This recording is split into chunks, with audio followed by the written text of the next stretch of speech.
So, ladies and gentlemen, while the world has been busy talking about everything else, something unprecedented has been quietly rising in Burkina Faso.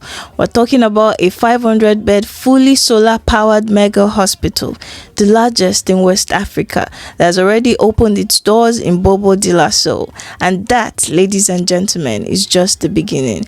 If you're getting any value, don't forget to hit the like, share, and subscribe button. Pala University Hospital Center, inaugurated in December 2025 by Captain Ibrahim Traoré, built at a cost exceeding 70 billion CFA francs through a strategic partnership with China. Now, here's where it gets interesting. This is not just another hospital. This facility houses the first interventional brain and cardiovascular imaging suite in the entire sub-region, the Siemens Pheno Artist technology. According to Health Minister Dr. Robert Kagugu, this equipment places Burkina Faso on a completely different level for diagnosing and treating strokes, heart conditions, and neurological disorders. I want you to think about what this really means, ladies and gentlemen. A country that just a few years ago was sending its sickest patients abroad for basic diagnostics now has technology that doesn't exist in most of West Africa. That, ladies and gentlemen, is what health sovereignty looks like. The Pala complex also includes a fully operational radiotherapy center built with support from Austrian Corporation. This is massive. Cancer patients who previously had to seek expensive treatment in Europe, Morocco, or Tunisia can now receive world-class care on home soil. No more medical evacuations draining family savings and national resources. And here's the detail that should make every African sit up. The entire hospital runs on solar power, fully 100%, in a region where power cuts are common. This facility generates its own electricity. You see the thinking? They didn't just build a hospital. They built a hospital that cannot be crippled by the grid. Now, what a lot of people don't know, Pala is not a one-off. It is a prototype.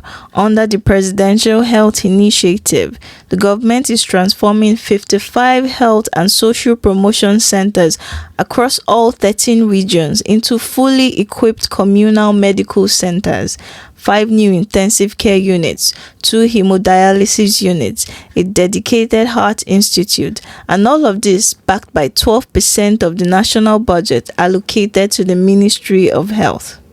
Why are they going this hard on healthcare? Because the calculation is simple, ladies and gentlemen. A healthy population is a productive population, and a productive population doesn't need to look abroad for its future. But perhaps the most revolutionary aspect, and I need you to hear this, is the cost. A dialysis session that costs around 500,000 CFA in neighboring countries. In Burkina Faso, under the new system, you're paying 2,500 CFA, less than $5. The treatment is being subsidized to levels that make healthcare genuinely accessible, not just available. And this model is expanding. Captain Traoré has announced plans for 9 additional university hospitals to be built across the country, starting with the facility in Fada-Ngoma in the eastern region. The Gawa Regional University Hospital, 306 beds on the 25-hectare site, is also under construction through Ellipse projects.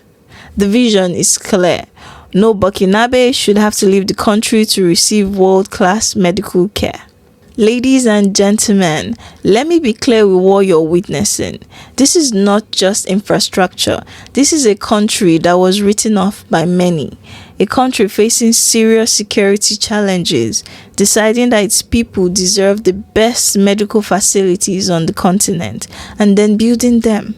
Africa is not asking too much. We're simply asking our leaders to do their jobs. And in Burkina Faso, under Captain Ibrahim Traoré, the evidence suggests that job is being done. If you enjoyed this video, kindly do well to hit the like, share, and subscribe button. And if you're feeling generous, you can leave a comment in the comment section. What do you think about Burkina Faso's healthcare transformation? Let me know your thoughts in the comments. Ladies and gentlemen, I'll see you in the next one.